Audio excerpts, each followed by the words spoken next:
बिहार में जातीय जनगणना की शुरुआत हो चुकी है। जातियों की सही जनसंख्या जानने के लिए सबसे ज्यादा व्याकुल सत्ताधारी जेडीयू और आरजेडी है। उनका दावा है कि ओबीसी और अति पिछड़े वर्ग की सही संख्या सामने आने के बाद उनकी भलाई के लिए योजनाओं में आसानी होगी। लेकिन सवाल उठता है कि क्या वाकई राज्य सरकार की यही मंशा है या फिर जातीय जनगणना में उन्हें अपनी सियासी जीत की राह नजर आती है।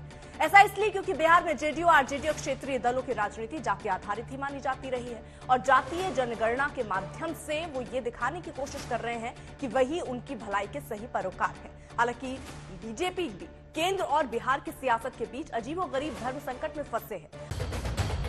बिहार में जातीय जनगणना का काम शुरू हो चुका है। कहीं जनगणना का काम सुचारू तरीके से चल रहा है तो कहीं अव्यवस्था का आलम। खैर, काम चालू है क्योंकि ये मुख्यमंत्री नीतीश कुमार भी चाहते थे, उप मुख्यमंत्री तेजस्वी यादव भी चाहते थे।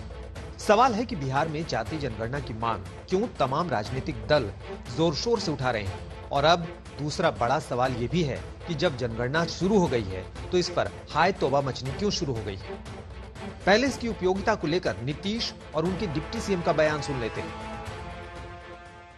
अभी अब पूरे तौर पर देख लेगा कौन कहां कैसे रहते हैं, तो उसके आधार पर यही हो गया।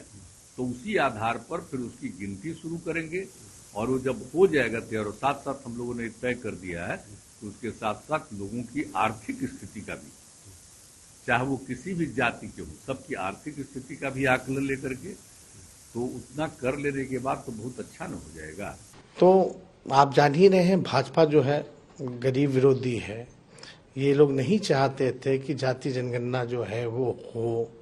पूरी कोशिश इन लोगों ने की कि किसी भी प्रकार से जो सही आंकड़े हैं लोगों के पास पेश ना हो सके, और इसका नाम दिया गया है कास्ट बेस्ड सर्वे।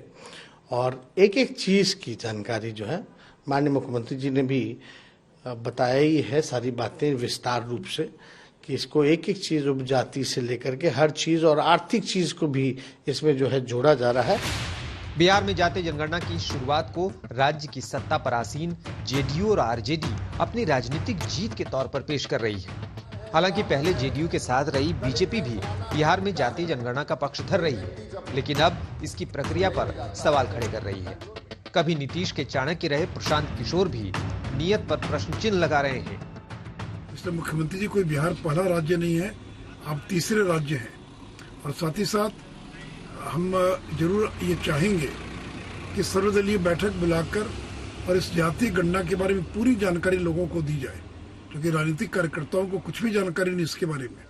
इसलिए कहीं कोई गड़बड़ी नहीं हो, इसलिए आवश्यक है कि ऑल पार्टी बैठक बुलाकर जातीय जनगणना के बारे में पूरी जानकारी सभी दलों को और दी जाए। ये लोग ये कह रहे हैं कि हमारा लड़का आगे बढ़ना चाहिए, हमारा लड़का मुखिया होना चाहिए और आप हमारे जाति के हैं इसलिए सब लोग आप हमको वोट दीजिए। अगर जातियों की भी राजनीति होती तो कम से कम उन जाति समूह के लोग तो अच्छे हो गए होते भाई। यादव समाज के लोग अगर धनी हो गए होते तो भी मान लिया जाता। कम से कम 14% बिहार तो अच्छा हो गया, 13% बिहार तो के लोग तो अच्छे हो गए होते। अब हर कोई ये जानना चाहता है कि बिहार में जातीय जनगणना की मांग पर क्यों सालों से जोर दिया जा रहा था। दरअसल जाति आधारित गणना को लेकर आरजेडी, जेडीयू और क्षेत्रीय पार्टियों का दावा है कि ऐसा होने के बाद पिछड़े, अति पिछड़े वर्ग के लोगों की शैक्षणिक, सामाजिक, राजनीतिक और आर्थिक स्थिति का पता चलेगा। आबादी की सही संख्या और हालात की जानकारी के बाद ही उनकी बेहतरी के लिए नीतियों और योजनाओं को बनाने में मदद मिलेगी। बिहार में जेडीयू और आरजेडी समेत क्षेत्रीय दलों की राजनीति जाति आधारित ही है, लिहाजा जातीय जनगणना के आंकड़ों के बाद वो स्थानीय स्तर पर अपनी राजनीति को मजबूत कर सकते हैं। ऐसा इसलिए क्योंकि उन्हें लगता है कि ओबीसी के लिए 50% आरक्षण का बैरियर टूट सकता है, उनके आरक्षण का दायरा बढ़ सकता है। नीतीश कुमार चाहते थे कि केंद्रीय जनगणना के साथ जातीय जनगणना भी कराई जाए, लेकिन केंद्र की मनाही के बाद अब बिहार सरकार 500 करोड़ के अपने बजट पर जातीय जनगणना करा रही है। बीजेपी इसलिए सवाल उठा रही है क्योंकि उसे भी शायद ये लग रहा है कि इस कवायद में कहीं ओबीसी और पिछड़ी जातियां उसके खिलाफ न चली जाए।